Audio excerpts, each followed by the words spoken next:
नत्वा सरस्वतीं देवीं शुद्ध्यां गुण्यां करोम्यहं पाणिनीय प्रवेशाय नव सिद्धांत कौमुदी। नव सिद्धांत कौमुदी के रचनाकार आचार्य भरद्वाज कहते हैं कि पवित्र एवं उत्तम गुणों से युक्त भगवती सरस्वती को प्रणाम करते हुए पाणिनि विरचित व्याकरण शास्त्र में जिज्ञासुओं को प्रवेश कराने हेतु मैं इस लव सिद्धांत कौमुदी की रचना करने जा रहा हूँ।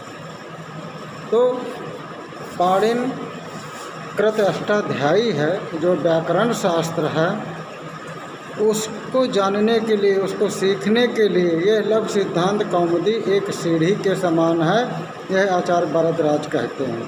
आचार्य भरद्वाज कृत लव सिद्धांत कौमुदी के आधार पर बीए प्रथम सेमेस्टर में संज्ञा प्रकरण का जो पाठ्यक्रम है, आज उसके विषय में हम चर्चा कर रहे हैं। अथ अक्षर समामनाया, अक्षरों का वर्ण का समूह, इसके विषय में हम बात करते हैं कि सबसे पहले आते हैं महेश्वर सूत्र। व्याकरण की जब भी शुरुआत होती तो सबसे पहले महेश्वर सूत्रों की बात की जाती है, इसलिए सबसे पहले हम उन्हीं की चर्चा करते हैं। जो 14 हैं, भगवान शिव ने 14 महेश्वर सूत्रों का उपदेश दिया है, जो इस प्रकार है।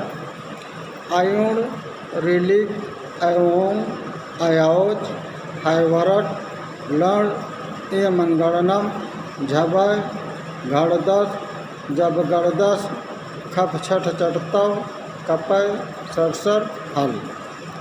ये 14 महेश्वर सूत्र भगवान शिव ने बतलाए। इत महेश्वराण, इनको महेश्वर सूत्र कहा जाता है। ये 14 प्रकार के जो सूत्र हैं, ये शिव के द्वारा कहे जाने के कारण इन्हें महेश्वर सूत्र के नाम से जाना जाता है। सूत्राण अण आदि संज्ञार्थान, जो सूत्रों में अण इत्यादि, आयुण इत्यादि 14 महेश्वर सूत्र दिए गए, इनका प्रयोजन अण इत्यादि 42 प्रत्याहारों की रचना करना है। इन महेश्वर सूत्रों के ण, क, अंग इत्यादि सभी अंत वर्ण इति संज्ञक है, अर्थात इनकी संज्ञा इति है। हा आदि, जो हैवरट 5वें सूत्र में दिया गया है, हा आदि समस्त वर्णों में श्रूयमाण आ स्वर केवल व्यंजनों के उच्चारण के लिए ही है, अर्थात हा से लेकर अंत तक के सभी व्यंजनों के साथ आ वर्ण, आ जो स्वर छिपा हुआ है, वो केवल मात्र उच्चारण की शुद्धता के लिए है। ऐसा हम अंत्या इता हकारादिकार उच्चारणार्थ लण मध्य दुसंग कह इत। छठे सूत्र में ला और अड़ा के बीच में जो आ है, उस आ की भी इत संज्ञा होती है। अब कहते हैं हलंत्यम। पहला सूत्र है हल अंत्यम, उपदेशे अंतम हल इति स्यात्। उपदेश में जो अंतिम हल अर्थात जो व्यंजन होता है, उसकी इति संज्ञा होती है। अब कहते हैं उपदेश क्या है, उपदेश किसे कहेंगे, तो कहते हैं उपदेश आद्योच्चारणम, जो प्रथम उपदेश है, प्रथम उच्चारण है, उन्हीं को हम उपदेश कहते हैं। तो कहते प्रथम उच्चारण कौन है, कौन आते हैं प्रथम उच्चारण में, तो कहते महेश्वर सूत्र आते हैं। भगवान शिव के द्वारा जो प्रोक्त हैं, वो महेश्वर सूत्र प्रथम उच्चारण के अंतर्गत आते हैं, और उन्हीं को हम उपदेश कहते हैं। और उन उपदेशों में अर्थात महेश्वर सूत्रों में आयुड़, जैसे पहला सूत्र है आयुड़, तो अंतिम जो ण है उसकी इत संज्ञा होती, जिसमें वो व्यंजन है, और अंतिम हल के अंतिम व्यंजन की इत संज्ञा होती है। आगे कहते हैं सूत्रेश अदृष्टम पदम, सूत्रांतर अनुवर्तनीयम सर्वत्र। सूत्रों में जो पद विद्यमान न हो उन्हें अन्यत्र सूत्रों से सर्वत्र अष्टाध्यायी आदि से ग्रहण कर लेना चाहिए। अब सूत्रों में अदृश्य पदों के अनुवृत्ति के विषय में विशेष बात उल्लेखनीय है कि पाणिनीय सूत्रों की मौलिकता शब्द लाघव है। पाणिनि ने अष्टाध्यायी के सूत्रों में अनुवृत्ति, अपकर्षण तथा मांडूक्यप्लुति का उपयोग किया। उदाहरण के लिए जैसे हलन्त्यम, इस सूत्र में उपदेशे तथा इत पद नहीं है, अतः इसमें पूर्ववर्ती उपदेशे अजनुनासिक इति से उपदेश तथा इत की अनुवृत्ति की गई, तब हलन्त्यम का अभेश अर्थ प्रस्तुत हो सका। यह प्रक्रिया समस्त अष्टाध्यायी में की गई है। अब अष्टाध्याय में 8 अध्याय हैं और प्रत्येक अध्याय में 4-4 पाद हैं, अर्थात कुल मिलाकर अष्टाध्याय में 32 पाद हैं। प्रत्येक पाद में सूत्र संख्या भिन्न है।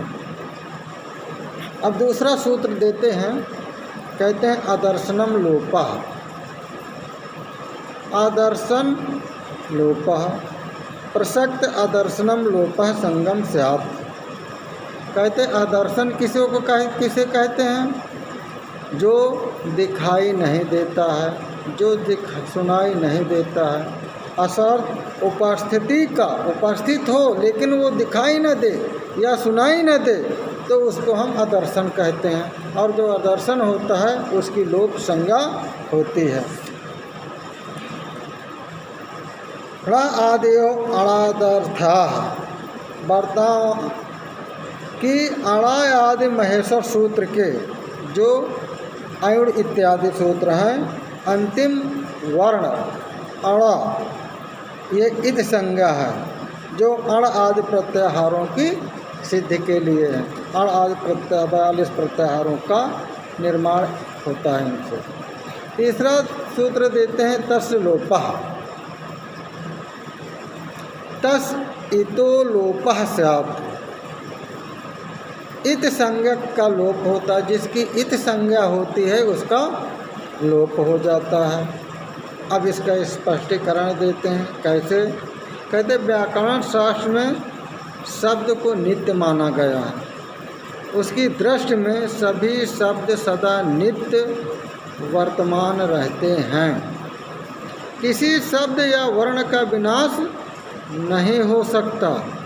इसलिए व्याकरण की प्रक्रिया में जहाँ कहीं शब्द वर्ण प्रत्यय आदि का लोप कहा गया हो वहाँ लोप का अर्थ विनाश हो जाना नहीं, अपितु उसका अभिव्यक्त न होना, उसका छिप जाना अथवा विद्यमान होते हुए भी उसका सुनाई या दिखाई न पड़ना है।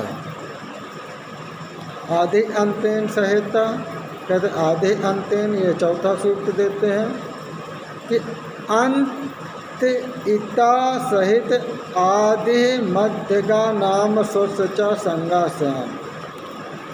अण इत्यादि प्रत्यय जो सूत्र दिया गया, पहला सूत्र है महेश्वर सूत्रों का आयुण, उसमें आ ई उ अड़ा ये 4 वर्ण आते हैं। तो कहते हैं आदि अंतेन। आदि का वर्ण आ है और अंत का वर्ण है अड़ा। तो आदि और मध्य के वर्णों को इसमें गिना जाएगा। अंतिम अणा जो वर्ण है उसकी इत संज्ञा होती, उसका लोप हो जाता है, उसकी गणना नहीं की जाती है। अण इत आ ई उ वर्णानाम संज्ञा एवं अच अल हल इत्यादयः आदि अंतेन सह इत अर्थात अंत इत संज्ञा